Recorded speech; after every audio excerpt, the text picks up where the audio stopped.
Abhishek Bandyopadhyay already বলে দিয়েছেন, দম থাকলে ফলতায় গোটা ভারত নিয়ে আসুন, চ্যালেঞ্জ জানিয়েছেন অভিষেক বন্দ্যোপাধ্যায়।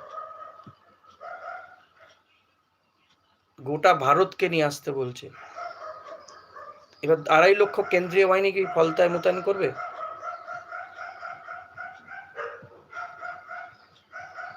অমিত শাহ কি পাহারা দেবে বোধহয় এবার ফলতায় গিয়ে।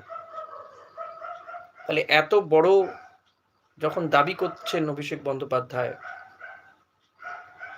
তিনি কি বলছেন?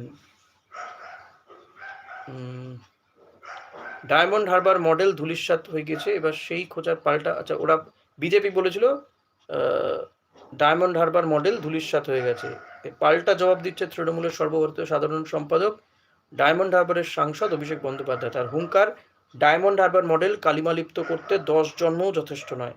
একই সঙ্গে মুখ্য নির্বাচন কমিশনার জ্ঞানেশ কুমারকে দালাল বলেও কটাক্ষ করেছেন তৃণমূলের সেনাপতি। তিনি বলেন, আমি গোটা ভারতকে চ্যালেঞ্জ জানাচ্ছি, ক্ষমতা থাকলে